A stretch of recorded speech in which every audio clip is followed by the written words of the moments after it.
ഈ വീട്ടിൽ സൂക്ഷിച്ചിരുന്ന തിരുകേശമാണ് അഹമ്മദ് അൽ ഹസർജി കാന്തപുരം AP അബൂബക്കർ മുസ്ലിയാർക്ക് നൽകിയത്. സൗദി അറേബ്യയിലെ പ്രമുഖ ഗോത്രങ്ങളിൽ ഒന്നാണ് ഹസ്രജി ഗോത്രം. ഹസ്രജി ഗോത്രത്തിലെ പ്രമുഖനായ മുഹമ്മദ് ബിൻ അഹമ്മദ് ഹസർജിയെ UAE രാഷ്ട്രശില്പിയായ ഷെയ്ഖ് സായിദ് UAEയിലേക്ക് കൊണ്ടുവന്നെന്ന് പറയപ്പെടുന്നു.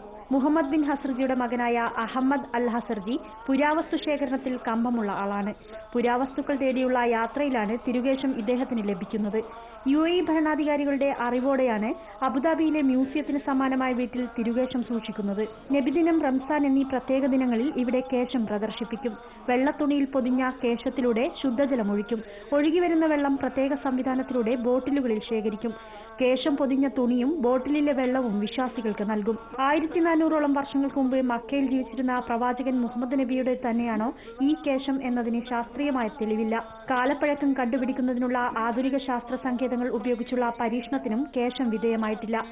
കേശം സൂക്ഷിച്ചിരിക്കുന്ന സ്ഥലത്തെ അഗ്നിബാധയോ പ്രകൃതിക്ഷോഭമോ ഉണ്ടായാലും കേശം നശിക്കില്ലെന്നാണ് അവകാശവാദം. വർഷത്തിൽ 3 ദിവസമാണ് ഹസർജിയുടെ വീട്ടിൽ പ്രത്യേക പരിപാടി നടക്കുക.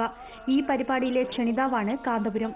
ഈ സൗഹൃദമാണ് കാന്തപുരത്തിന് കേശം സമ്മാനിക്കാൻ ഹസർജിയെ പ്രേരിപ്പിച്ചത്. കേശം യഥാർത്ഥത്തിൽ പ്രവാചകൻ മുഹമ്മദ് നബിയുടേത് തന്നെയോ? ഈ ചോദ്യം വാദപ്രതിവാദത്തിലേക്ക് പോയപ്പോൾ ചരിത്രം അറിയാൻ ഇന്ത്യ വിഷൻ ശ്രമിച്ചെന്നു മാത്രം. ക്യാമറമാൻ ഷബീനൊപ്പം നദീർ അജ്മൽ, ദുബായ്, ഇന്ത്യ വിഷൻ.